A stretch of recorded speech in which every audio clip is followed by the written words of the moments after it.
अस्सलाम दोस्तों, इन साइड पे मौसम वगैरह में खुश आमदीद। पीपल्स पार्टी जनाब फिर कुछ सरगर्म होती हुई नजर आ रही है और बताया ये जा रहा है कि आसिफ अली जरदारी साहब का दौरा दुबई खासी हद तक कामयाब हो गया है और उसके कुछ असरात यहाँ पर सामने आना शुरू हो गए हैं, जिसकी वजह से पीपल्स पार्टी ने 1973 के आइन की अलमबरदारी और उसके जो है 50 साला तकरीबात का ना सिर्फ उसको मनाने का ऐलान कर दिया है, बल्कि इस बात का भी अदा किया जा रहा है कि जनाब 90 दिन के अंदर जो इलेक्शन कराने की एक आइनी शिक है, जिसके तहत ये जो पंजाब और खैबर पख्तूनख्वा की असम्बलियाँ तहलील की गई हैं, उस आइनी शिक पर अमल दरामद किया जाए और किसी भी सूरत इंतखाबात को 90 दिन से आगे ना लेके जाया जाए। और पीपल्स पार्टी चूँकि हुक्मरान इत्तेहाद का इस वक्त हिस्सा है, ऑल्दो पीपल्स पार्टी पीडीएम का हिस्सा नहीं है, लेकिन वो हुक्मरान इत्तेहाद का एक अहम तरीन हिस्सा है। और पीपल्स पार्टी की तरफ से अगर ये बात सामने आती है तो इसका मतलब ये है कि जनाब कुछ नई कोई गेम जो है वो शुरू होने जा रही है। और ना सिर्फ गेम शुरू होने जा रही है, बल्कि पीपल्स पार्टी की तरफ से इस बात का भी इजहार किया गया है कि मौजूदा हालात को काबू में रखने के लिए सबका मिल बैठना ज़रूरी है, यानी ग्रैंड डायलॉग करना बहुत ही ज़्यादा इंपॉर्टेंट है। और इस ग्रैंड डायलॉग के नतीजे में ही हम इस सिचुएशन से बाहर निकल सकते हैं जो इस वक्त हमें दरपेश है। और अगर इस मामले में ताख़ीर की गई तो फिर जो हालात हैं वो किसी के काबू में नहीं रहेंगे। अब ये जो हालात किसी के काबू में नहीं रहेंगे और 1973 के आइन की तहत जो इलेक्शंस का मुतालबा है, ये दोनों चीज़ें बहुत ही ज़्यादा इंपॉर्टेंट हैं। और सवाल ये पैदा होता है कि अचानक पीपल्स पार्टी ने ये वाले मुतालबात क्यों सामने रखे हैं और ग्रैंड डायलॉग की जिम्मेदारी क्यों कबूल की है, क्योंकि इसके बाद ही हमारे सामने कुछ चीज़ें क्लियर आएंगी। और इन दोनों सवालात का मैं आपके सामने तफसील से जवाब रखूंगा, लेकिन उससे पहले कुछ ऐसी चीज़ें हैं जो आपके साथ शेयर करना बहुत ज़्यादा ज़रूरी है, क्योंकि हमारा इस वक्त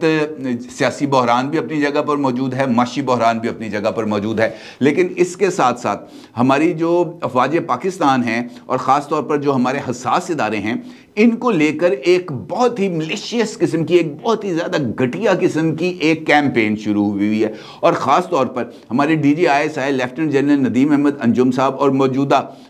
जो हैं DG ISPR, इनको लेकर भी बहुत ही ज़्यादा प्रोपेगेंडा किया जा रहा है। और फिर यकीनी तौर पर अगर हम इस प्रोपेगेंडे का जायज़ा लें या इसके इन बातों का जवाब देने की तरफ आ जाएं तो फिर सिचुएशन ज़रा कुछ हेल्दी नहीं रहती। मामला ये है कि इनफैक्ट एजेंडाज़ हैं और उन एजेंडाज़ को लेके आगे बढ़ा जाता है। वो एजेंडाज़ पाकिस्तान को अदम इस्तेहकाम का, सियासी तौर पर अदम इस्तेहकाम का, माशी तौर पर अदम इस्तेहकाम का शिकार करना है। और ये जो कुव्वतें हैं जो इस वक्त पाकिस्तान को अदम इस्तेहकाम का शिकार करना चाहती हैं, उनको भी इस बात का अंदाज़ा है कि अफवाज पाकिस्तान ही वो ताकत है या उनमें वो सलाहियत मौजूद है जो पाकिस्तान को किसी भी ऐसी सिचुएशन से बचा सकती हैं। लिहाजा सबसे मजबूत इदारे पर और उस मजबूत इदारे की सबसे ताकतवर शख्सियात को निशाना बनाना ही सबसे ज़्यादा इंपॉर्टेंट बात है। यही वजह है कि जनरल आसिम मुनीर साहब भी टारगेट पे रहते हैं। जनरल आसिम मुनीर साहब के हवाले से बहुत सारी चीज़ें चलती रहती हैं। कभी उनके दौरे बरतानिया के ऊपर सवाल उठता है, कभी ये बात फैलाई जाती है कि जनाब जनरल आसिम मुनीर साहब अमेरिका चले गए, बल्कि मैंने इस पर एक वीडियो भी की थी और मैंने आपको ये बताया था कि अभी जनरल आसिम मुनीर साहब ने लैंड नहीं किया था बरतानिया में, तो ये यहाँ पर सोशल मीडिया पर यह खबर चलना शुरू हो गई थी कि जनाब जनरल आसिम मुनीर साहब की नवाज शरीफ साहब के साथ मुलाकात होनी है। और उसके बाद फिर यह खबर चली कि जनाब उन्होंने अपने बरतानिया का दौरा अधूरा छोड़ दिया और वो इंग्लैंड वो चले गए अमेरिका। और फिर यह भी बताया गया कि जनाब अमेरिका पहुंचते उनका जहाज रडार से ही गायब हो गया। ऐसे अजीबोगरीब इंकशाफात किए जा रहे थे। और उसके बाद उससे इस खबर के ऊपर भी मैंने वीडियो करते हुए आपको यह बताया था कि भाई अगर वो चले भी गए हैं अमेरिका, ऑल्दो कि इसकी कोई कॉन्फर्मेशन नहीं है, लेकिन अगर चले भी गए हैं तो सवाल ये पैदा होता है कि क्यों गए। और अगर उनके जाने का मकसद पाकिस्तान को इस वक्त दरपेश IMF के शिकंजे से थोड़ी सी उसमें नरमी पैदा करना है तो इसमें कोई बुराई नहीं है, क्योंकि वाजिब पाकिस्तान ही और जनरल आसिम मुनीर साहब यानी चीफ ऑफ आर्मी स्टाफ वो ओहदा है जिसके साथ तमाम लोग अपनी गुफ्तगू करना या उनके साथ डील करना ज़्यादा आसान समझते हैं, क्योंकि सबको, पूरी दुनिया को इस बात का अंदाज़ा है कि ताकत का असल मरकज़ कहाँ है। अब चूँकि ताकत का असल मरकज़ सबके सामने है, लिहाजा उसको हिट करना ही सबसे ज़्यादा इम्पॉर्टेंट है। और उसके हवाले से जो हमारे सोल्जर स्पीक्स हैं, यानी आदिल राजा साहब, वो इस मुहिम को लेकर बहुत ही जो है वो तेज़ी के साथ आगे बढ़ रहे हैं और बिला रोक टोक आगे बढ़ रहे हैं। ऑल्दो के जो हैं sector commander Lahore brigadier Rashid Naseer sahab, उनकी तरफ से बरतानवी अदालत के अंदर आदिल राजा साहब के हवाले से ये खबर आई थी कि उन्होंने जनाब को केस उनके खिलाफ किया है, लेकिन अभी तक आदिल राजा साहब ने जो एक्सीलेटर पे पाँव रखा हुआ है और जिस तरीके से घटिया कैंपेन चला रहे हैं वो रुकने में नहीं आ रही। जिस तरीके से अभी मैंने आपको 2 मिसालें दी, इसी के साथ साथ जो हैं DGISI lieutenant general Nadeem Anjum साहब, वो उनका इस वक्त प्राइम टारगेट हैं। कभी उनको उनके जो जहाज़ों के इस्तेमाल पर एतराज़ आ जाता है, कभी उनकी शादियों पर एतराज़ आ जाता है, कभी उनके बारे में ये बात शुरू हो जाती है कि जनाब कोई जो है उन्होंने मुआशका स्टार्ट हो गया है। इस तरह की बेपर की उड़ाई जाती हैं। अभी जो मुझे सबसे ज़्यादा अफसोसनाक चीज़ मिली जो मैंने देखी, वो थी एक वीडियो जो आदिल राजा साहब ने की, और उस वीडियो के अंदर उन्होंने इनफैक्ट बहुत ही ज़्यादा, जिसे हम कह सकते हैं ना, बिलो द बेल्ट जाकर बात की जनाब कुव्वत बख्श अद्वियात और इस तरह की ना, कि जनाब वो ये जो अद्वियात हैं उनके इस्तेमाल की वजह से उनकी तबीयत बिगड़ गई वगैरह वगैरह, जिसका कोई जो है ना कोई तुक नहीं बनती इस तरह की बातें करने का। लेकिन चूंकि एजेंडा है पाकिस्तान को कमज़ोर करने का, एजेंडा है पाकिस्तान को माशी और सियासी अदम इस्तेहकाम का शिकार रखने का, क्योंकि ये एजेंडा यहाँ पर मौजूद उनके जो हैंडलर्स हैं उनके लिए बहुत ज़्यादा फ़ायदेमंद है। और हैंडलर्स इस वक्त लाहौर में ज़मान पार्क में मौजूद हैं, ये कोई ढकी छुपी बात नहीं है। फिर जब इन चीज़ों का, यानी जो प्रोपेगेंडा आदिल राजा साहब करते हैं, जब उसका जवाब आता है तो फिर वो भी अगर देखा जाए तो बड़ा अजीबोगरीब आता है। आज सुबह से ही एक पोस्ट सोशल मीडिया पर बहुत ज़्यादा वायरल है, आदिल राजा साहब के नाम के साथ, उनके ब्लू टिक वाले अकाउंट्स के साथ वो जो है पोस्ट है, जिसके अंदर मुबैना तौर पर आदिल राजा साहब की तरफ से इस बात का इतराफ़ किया जा रहा है कि जनाब मेरा कोई दोस्त था, वो इंडियन स्पाई एजेंसी रॉ में काम करता था, उसकी तरफ से मेरे अकाउंट्स के अंदर कुछ ट्रांजैक्शन की गई हैं, वो अब रॉ का हिस्सा नहीं है, तो ये ट्रांजैक्शन कोई मैटर नहीं करती। फिर बताया जा रहा है कि जनाब कोई 25 लाख रुपए हैं जो उनके अकाउंट में ट्रांसफ़र किए गए। उसके बाद आदिल राजा साहब की तरफ से एक ट्वीट आता है जिसके अंदर वो ये बताते हैं कि जनाब इस तरह की जो पोस्ट लगाई जा रही हैं इनका हकीकत के साथ कोई ताल्लुक नहीं है। भाई आप जो बातें करते हैं उनका हकीकत के साथ कोई ताल्लुक होता है? जब आप बेपर की उड़ाएंगे तो फिर आपके जवाब में भी बेपर की ही उड़ेंगी। जब मुकाबला प्रोपेगेंडे का है तो जिसका प्रोपेगेंडा ज़्यादा स्ट्रांग होगा वो जीत जाएगा। इसी तरीके से मैंने एक और पोस्ट देखी, वो भी बड़ी जो है वो इस तरह की थी कि जनाब अगर आप मतलब मैं उसका मफहूम आपको बयान कर रहा हूँ कि अगर आप हमारे घर की बातें बताना शुरू करेंगे तो हम आपके घर की बातें बताना शुरू कर देंगे। फिर ये सवाल भी आएगा कि जनाब कौन था, वो कौन था जिसका आना जाना था, वो कौन था जिसका नाम एन से शुरू होता है, वो इस तरह की चीज़ें एन से शुरू होता है, वो कौन था जो, मैं इस तरह की जो चीज़ें हैं वो मुनासिब नहीं है। लेकिन इसको किसी ना किसी जगह पर जाके रोकना पड़ेगा। जब आप इन चीज़ों को नहीं रोकेंगे, ये चीज़ें आगे बढ़ेंगी तो फिर उसके नतीजे में उस तरफ से भी जवाब आएगा, इस तरफ से भी जवाब आएगा। और टारगेट क्या है? टारगेट मैंने आपको बताया है कि इस वक्त जो हालात हैं पाकिस्तान के, वो इस तरह की टग ऑफ वार की बिल्कुल भी इजाज़त नहीं दे सकते। लिहाजा गुजारिश यही है कि जनाब इख्तलाफ रखें, इस्टेब्लिशमेंट के साथ इख्तलाफ रखें, हम भी रखते हैं, आप भी रखें, लेकिन आपका जो इख्तलाफ है उसको डिसेंसी की हदूद के अंदर रहना चाहिए। किसी की ज़ाती ज़िंदगी को अगर आप मुतासर करेंगे, किसी की ज़ाती ज़िंदगी पर आप हमलावर होंगे, किसी के ज़ाती मख्फी पहलुओं को सामने लेके आएंगे, तो मेरा नहीं ख्याल कि इससे वो पर्पज़ सर्व होगा। इसका नतीजा सिर्फ यही निकलेगा कि तलखी बढ़ेगी, और तलखी अगर बढ़ेगी तो फिर यकीनी तौर पर इसका नुकसान है। कहने की बात है, ये जो तलखी मैं जिक्र कर रहा हूँ वही तलखी हमारी सियासत के अंदर भी है। इमरान खान साहब को आप देखें तलखी, उनके रवैयों में देखें तलखी। बल्कि मुझे याद आया कि कल फवाद चौधरी साहब का इंटरव्यू कर रहे थे मालिक साहब अपने चैनल पे ना 92 में शायद, और वहाँ पे मैंने उनके कुछ क्लिप्स देखे जो इस वक्त सोशल मीडिया पर भी वायरल हैं। और उन क्लिप्स के अंदर फिर यही जिक्र था कि जिस वक्त इमरान खान साहब वज़ीर आज़म थे, اور جنرل عاصم منیر صاحب اس وقت DG ISI تھے اور عمران خان صاحب کی خواہش کے اوپر ان کو ہٹا دیا گیا ایز DG ISI. تو اس وقت کے آرمی چیف یعنی جنرل باجوہ نے ریکویسٹ کی اس وقت کے پرائم منسٹر عمران خان صاحب سے کہ یار اب آپ نے ان کو ہٹائی دیا ہے تو ایک ان کو نا فیئرویل کر دیں, ایک چائے کا کپ پہ ان کو بلا لیں اور ان کو ایک چائے کا کپ پلا کر ذرا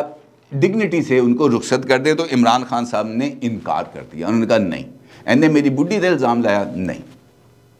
اور فواد چودھری صاحب نے دکھی دل کے ساتھ اس کا اظہار کیا.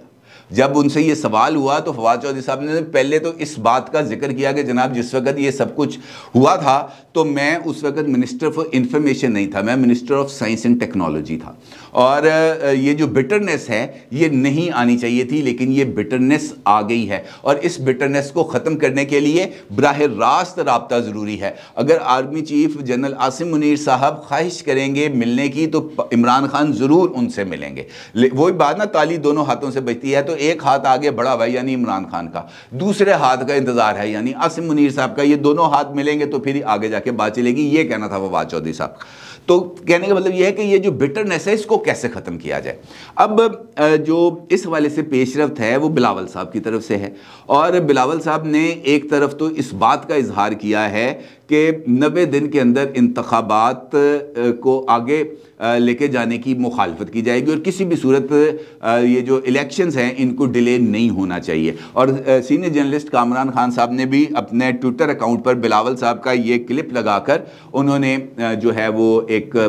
جو اپنی پوسٹ ہے وہ شیئر کی ہے. اس کے ساتھ ساتھ یہ خبر بھی آج آئی ہے کہ اور اس بات کا بھی یقینی طور پر یہ بھی ایک ایسا ہی پہلو ہے گرینڈ ڈائیلاگ کا, اور یہ جو گرینڈ ڈائیلاگ ہے اس کی بہت عرصے سے خواہش ہے کہ جناب سب سٹیک ہولڈرز کو مل کے بیٹھنا چاہیے اور پاکستان کے مسائل کے لیے دیر پا حل اس کو نہ صرف تلاش کرنا چاہیے بلکہ اگلے 10 سال کا کوئی نہ کوئی جسے ہم کہہ سکتے ہیں پلان آف ایکشن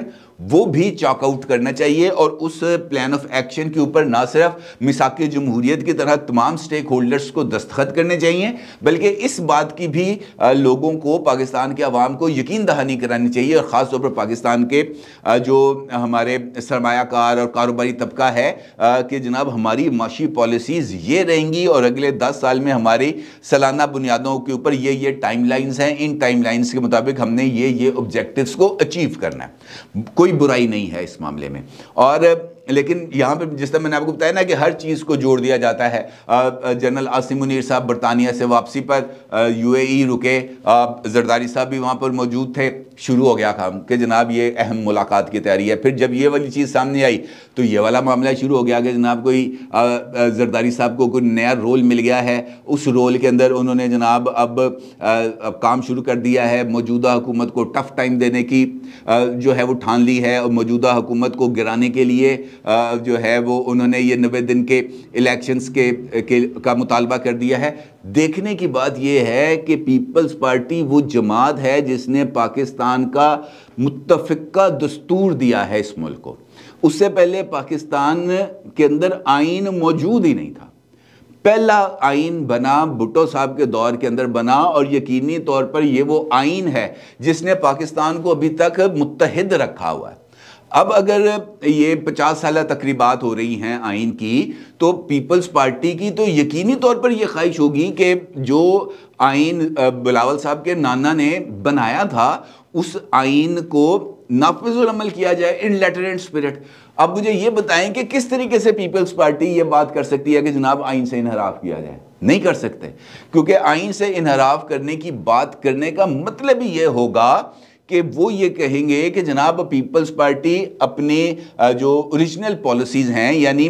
وہ نظریہ جس کے اوپر پیپلز پارٹی کی بنیاد رکھی گئی تھی, پیپلز پارٹی اس سے پیچھے ہٹ جائے. لیکن چونکہ ہم نے ہر ایک چیز کو نیگیٹیولی ٹوسٹ کرنا ہے, ہم اس کو نیگیٹیولی ٹوسٹ کرتے ہیں. اب جو اصل بات ہے وہ یہ نہیں ہے کہ 90 دن کے اندر انتخابات ہونے چاہیے یا 1973 کے آئین کی پاسداری کو یقینی بنانا چاہیے. اصل مسئلہ یہ ہے, اصل بات یہ ہے کہ یہ جس مسئلے میں ہم آ کر پھنس گئے ہیں اس سے آگے کیسے چلنا ہے، کیونکہ بلاول صاحب کی طرف سے اگر یہ بات کی گئی ہے اور یہ بات سامنے آئی ہے کہ جناب ہمیں ابھی بیٹھنا چاہیے، کہیں دیر نہ ہو جائے، معاملات ہاتھ سے نکل نہ جائیں، تو اس نقطے پر بھی غور کرنے کی ضرورت ہے کہ ان کو یہ بات کہنے کی ضرورت کیوں پیش آئی، کیونکہ ڈیڈ لاکس کے بعد، ڈیڈ لاکس کے نتیجے میں ہی کسی نہ کسی مداخلت کا دروازہ کھلتا ہے۔ اب اگر ہم دیکھیں تو ہم پولیٹیکلی بھی ڈیڈ لاک کا شکار ہیں، معاشی طور پر بھی ڈیڈ لاک کا شکار ہیں، ہر ایک جگہ پر، عدالتوں میں دیکھ لیں، بیوروکریسی میں دیکھ لیں، اپنی سول سٹرکچر کے اندر دیکھ لیں، ہر ایک جگہ پر ہم کسی نہ کسی ڈیڈ لاک کا شکار ہیں، اور وہ ڈیڈ لاک ختم ہونے میں نہیں آ رہا۔ سیاسی جماعتیں ہیں آپس میں بیٹھنے کے لیے تیار نہیں، حکمران اتحاد اپوزیشن کے ساتھ بیٹھنے کے لیے تیار نہیں، اپوزیشن حکمران اتحاد کی شکل دیکھنے کے لیے روادار نہیں، تو جو مسائل ہیں اس سے باہر کیسے نکلیں گے؟ دیکھیں پارلیمنٹ کا فورم ہے، پارلیمنٹ کا فورم عمران خان صاحب نے خالی کر دیا جیسے ہی ان کے خلاف تحریک عدم اعتماد آئی، تو پھر وہ کون سا طریقہ ہے، کس طریقے سے بیٹھا جا سکتا ہے؟ تو اگر پیپلز پارٹی نے اہم ترین حکومتی اتحادی ہونے کے ساتھ اس انیشیٹو کو لیا ہے کہ آؤ یار مل کے بیٹھتے ہیں، تو اس بات کی پذیرائی کرنی چاہیے، نہ کہ اس کو نیگیٹو رنگ دینا چاہیے۔ اور یہ جو پلیٹ فارم ہے ان سائٹ کا، اس کے اوپر یہ بات کئی مرتبہ کی گئی ہے کہ جناب ہمیں واقعتاً یہ وہ ہائی ٹائم ہے کہ ہمیں مل کے بیٹھنا چاہیے، تمام سٹیک ہولڈرز کو بیٹھنا چاہیے، جوڈیشری اور فوج کو بھی بیٹھنا چاہیے، اور اگر عمران خان صاحب اس بات پہ راضی ہوتے ہیں کہ پیپلز پارٹی اس انیشیٹو کی میزبان نہ ہو، چیف آف آرمی سٹاف ہوں تو چیف آف آرمی سٹاف کو ہونا چاہیے، کوئی آسمان نہیں گر جائے گا۔ لیکن اگر ہم نے نہیں بیٹھنا تو پھر ڈیڈ لاکس آئیں گے، پھر ڈیڈ لاکس ختم کیسے ہوں گے؟ پھر ڈیڈ لاکس کسی نہ کسی مداخلت پر ختم ہوں گے۔ وہ مداخلت سافٹ بھی ہو سکتی ہے اور وہ مداخلت جو ہے وہ سخت بھی ہو سکتی ہے۔ مداخلت ایسی بھی ہو سکتی ہے جس سے جو ہے سسٹم کو